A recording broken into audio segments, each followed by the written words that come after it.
एक दिन ऐसा भी आया जब धरती के केंद्र के राजा किंग कॉन्ग को कुत्तों ने दौड़ाया। यहाँ के कुत्ते साधारण आकार के नहीं थे, हर एक का आकार किंग कॉन्ग के बराबर था। वे झुंड में आकर अपनी ताकत के दम पर किंग कॉन्ग को परेशान कर रहे थे, जिससे वह मजबूर होकर खड़ी चट्टान को पार करने की कोशिश करता है। लेकिन ये भेड़िए भी अपने शिकार के लिए जान लगा देते हैं। किंग कॉन्ग 3 कदम पर पीछे मुड़कर दौड़ता है, लेकिन सामने फिर एक खड़ी चट्टान आ जाती है। अब कोई रास्ता नहीं बचा था, पीछे से भेड़ियों का झुंड उसे घेर चुका था।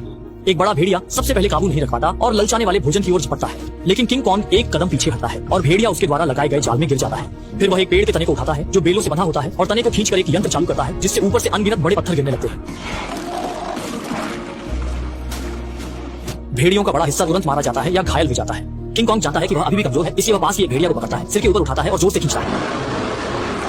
भेड़िया कमर से 2 टुकड़े हो जाता है। इस बार डराने का असर बहुत जबरदस्त होता है। बाकी बची सारी भेड़ियों की टांगें उसके डर से कांपने लगी और किंग कॉन्ग अपने बालों को खून से हरा होते देखता है, जिससे वह बहुत असहज महसूस करता है। सफाई पसंद होने के कारण वह तुरंत झरने के पास नहाने जाता है। नहाने के बाद 2 भेड़ियों को रात के खाने के लिए पकड़ता है, लेकिन जैसे ही वह खाने की तैयारी करता है, एक तेज चुभन वाला दर्द उसे घेर लेता है।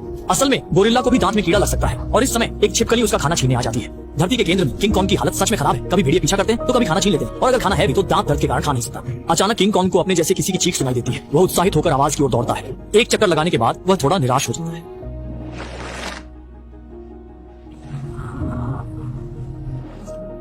किंग कॉन्ग को धरती के केंद्र में आए कई साल हो गए, लेकिन साथी की तलाश की उम्मीद हमेशा बहुत कम रही है। सतह पर काम करने वाले लोग मॉनिटर पर किंग कॉन्ग को धरती के केंद्र में कई दिनों तक चलते हुए देखते हैं, सोचते हैं कि वह अन्य प्रजातियों के साथ प्रजनन करने जा रहा है। लेकिन कुछ ही समय बाद धरती के केंद्र से सतह की ओर जाने वाले प्रवेश द्वार में एक भंवर उठता है और एक विशाल हाथ गुफा से बाहर निकलता है। किंग कॉन्ग फिर से सतह पर लौट आता है। जब लोग बहुत चिंतित होते हैं तो वे देखते हैं कि किंग कॉन्ग एक छोटी पहाड़ी पर लेटा हुआ कराह रहा है। उसका मुंह खुला है और एक कीड़ा लगा हुआ दांत दिखाई देता है। अब लोगों को आखिरकार किंग कॉन्ग के ऊपर आने का कारण पता चलता है। वे उसके शरीर में कई टन एनेस्थीसिया डालते हैं और फिर शहर के सबसे अच्छे दंत चिकित्सक को बुलाते हैं। एक बड़ी स्टील की रस्सी को किंग कॉन्ग के दांत पर बांधते हैं, फिर ट्रांसपोर्ट मशीन की पूरी ताकत लगाते हैं और एक दांत तुरंत उड़ जाता है। जब किंग कॉन्ग बेहोशी से जागता है तो पाता है कि उसके दांत 48,000 टाइटेनियम मिश्र धातु के फौलादी दांत बन गए हैं। 2 बार काटकर देखता है तो वे काफी मजबूत लगते हैं। इस समय पानी के नीचे 8 यंत्र चालू होते हैं। किंग कॉन्ग आलसी होकर उठता है और घर लौटने की तैयारी करता है। मानव फिर भी एंटी ग्रेविटी स्पेसशिप को चालू करते हैं। जैसे ही किंग कॉन्ग पानी में कूदता है, स्पेसशिप भी उसके पीछे जाती है।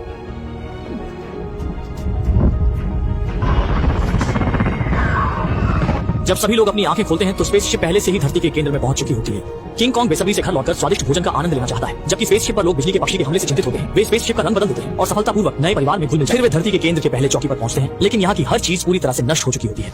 सभी लोग निशान का पीछा करते हैं और एक अविश्वसनीय दृश्य देखते हैं। पहाड़ में एक विशाल हथेली का निशान दिखाई देता है।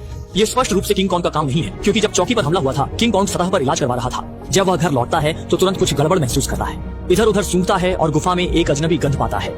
वह एक बड़ी चट्टान को हटाता है, अंदर छिपी हुई युद्ध कुल्हाड़ी निकालता है और गंध का पीछा करते हुए एक नई दरार तक पहुंचता है। किंग कॉन्ग बिना कुछ कहे सीधे कूद जाता है। पता नहीं कितनी देर तक फिसलता रहा, आखिरकार धरती के केंद्र में पहुंच गया। वह कुल्हाड़ी की रोशनी का उपयोग करता है और जमीन पर कई सितारों के सिर देखता है। गुफा के झरने को पार करता है और सामने एक अनंत दृश्य दिखाई देता है। इस समय धुंध में एक विशाल आकृति दिखाई देती है जो धीरे धीरे किंग कॉन्ग की ओर बढ़ती है।